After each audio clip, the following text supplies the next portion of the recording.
Hey guys, in this week's tip, we're going to take a visit back to one of our old friends from way back in the day, SMS payment. Now, SMS payment's been talked about quite a bit, and we've done a lot of demonstrations on it, but one of our old friends, one of the components that seems to have been forgotten has been centralized refunds.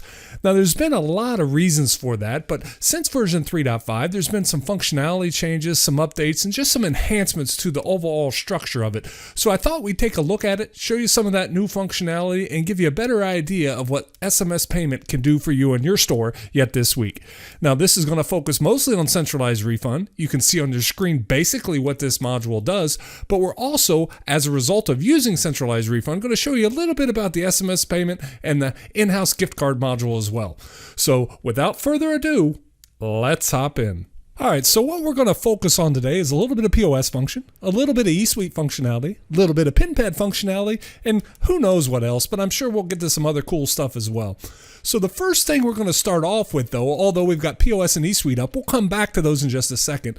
The first thing I want to show you is some of the enhancements made on the receipt itself. All right, so we'll go over the receipt real quick. There's not a lot of sexy new stuff here, but there is one cool item. This barcode down here, the symbology on that has changed from the one that we reviewed about 4 years ago. So it's a code 93, I think is what it is now. So basically it's just a different format, so you have to have a different decode, all that sort of thing. But it is letting us know that we're in a refund, or at least the barcode is going to start a refund transaction. It lets us know the store information and the transaction information.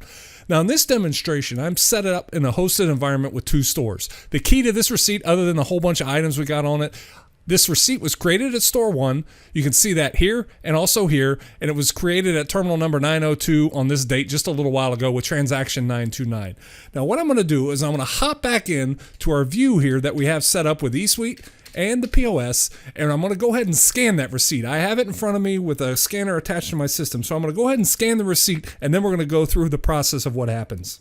All right, so the first thing you see here on this pop-up window after we scan the barcode at the bottom of the receipt, it's what we expected. It's transaction 929, just what we expected from store 1. But the one thing I didn't show you is if I move this down just a hair, you can see I'm actually in store 2 now. That's where I scanned that particular transaction. So what's going to happen is this barcode reached out to SMS payment that's installed at host, and it pulled back this transaction from store number 1 from the Sal save logs. All of that data was transferred to store number 2, and then we're going to do our whiz-bang activity here. At the end of this, what's going to happen is store number 2 is going to transmit this information back to host. Host will then true up all the accounting transaction pieces and all those numbers and all those balances with store number 1. So that's a cool way of looking at this. I'm at store 2 doing a refund or an exchange for store number 1 transaction. Pretty darn cool. Now let's go and look at some of the other updates since this module was last reviewed. So one of the biggest issues with the original round of SMS payment and the centralized refund was that you could only refund the entire order or just one item. There wasn't more than one item. Now, since the updates have been made, we can refund a line, which is any one of these registry lines. We can refund a single item, the same thing that we did before, or we can refund the whole darn thing, your choice. So if, for instance, I wanted to return this ribeye steak, I could tap it on the screen, touch it with my key, or touch it with my finger, hit a refund line, and now it's going to bring up a set of reason codes. Now mine aren't really going to be all realistic or anything like that, but you can get an idea here. So I'm just going to say the customer didn't like it. Hit go, and it's now going to allow, watch what happened, that initial item to be stuck in the refund mode, and it repop back up that window so that I can also return my Lay's potato chips without having to rescan the barcode, without having to do anything extra. So let's just finish this out. Let's just say I don't want the potato chips here. I'm going to refund that line as well. The window is going to pop back up, and it would let me return other items on the order if that's what I wish. But right now I'm all done, so I'm going to go ahead and close that. I've got the refund mode set up here. We're in good shape. Everything's ready to go. We know what the amount is. I'm going to go ahead and subtotal this bad boy up. And I don't know if you saw or not, but over on my PinPad, we've got some new functionality as well. Let's just chat about that real quick too. So on the PinPad, you're starting to see some new sexy advertising screens there. Now those aren't ready quite yet. Those are going to be out in the May release of SMS, but you're going to see some advertising pop through there, and you can see one down here in the lower right hand corner. And that screen and those pixels and all those sizes we'll get for you, but that's a nice high resolution graphic image right here that can be changed throughout the transaction. Now you'll also notice that I've got an enter phone number button right up here as well to enter a customer into the transaction. I'm going to show you that plus how we do this advertising in a future video, but just wanted to let you know that, hey, we've got some new stuff coming soon just for you. Now, the main thing I wanted to show from a POS perspective is that I have a store policy, and really I'm not interested in giving the customer back some $21 in cash. So what my policy is anytime the customer has a refund or an exchange or anything like that, I give them that money back on an in-store card. So I'm going to give them a gift card with loaded value equivalent to the $20.94 of this return up here. So all I'm going to do on my tender screen, I'm going to hit gift card. It's going to say waiting on card. I don't know if you can see the landing lights on the pin pad or not, but they're blinking here. I'm going to try to hold this thing as steady as I can. I'm going to slide the card through.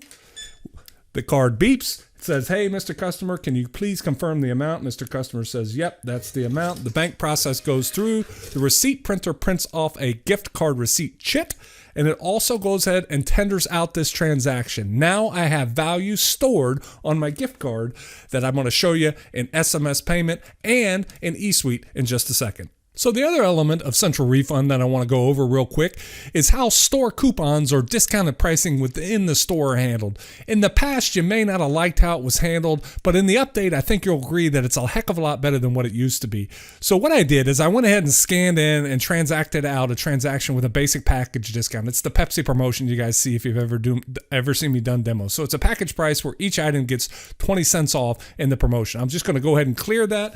Now I'm going to go ahead and scan that barcode on the bottom of the receipt. It's going to bring back those original 6 Pepsis that I just rung up there, and you can see all the Pepsis now have the net price.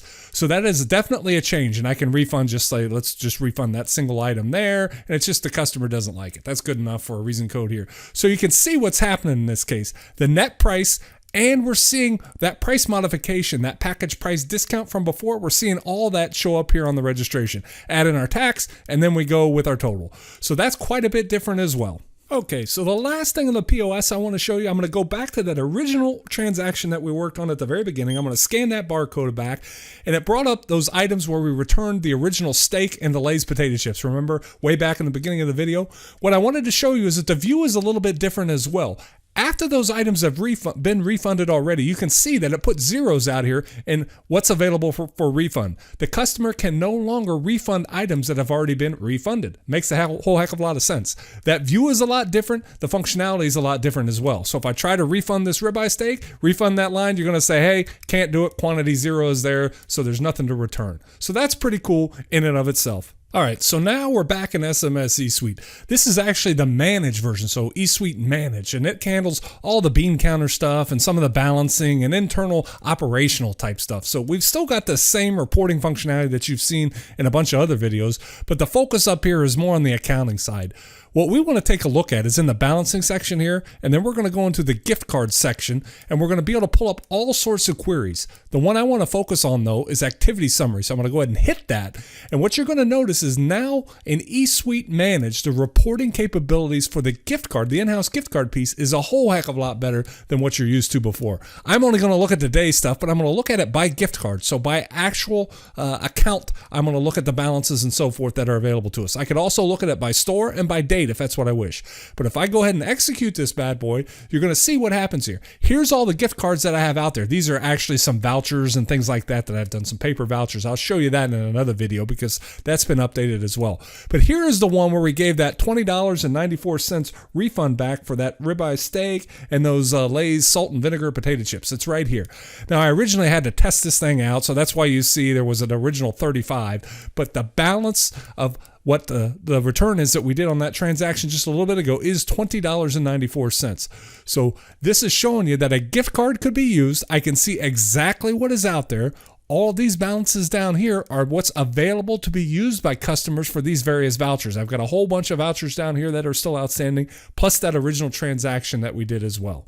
So there you go. We've got some nice activity statements on what's available in eSuite Manage to go along with the centralized refunds, those new enhancements as well, along with all that functionality that you saw on the pin pad, plus the POS. Well, that's it for this week's tip.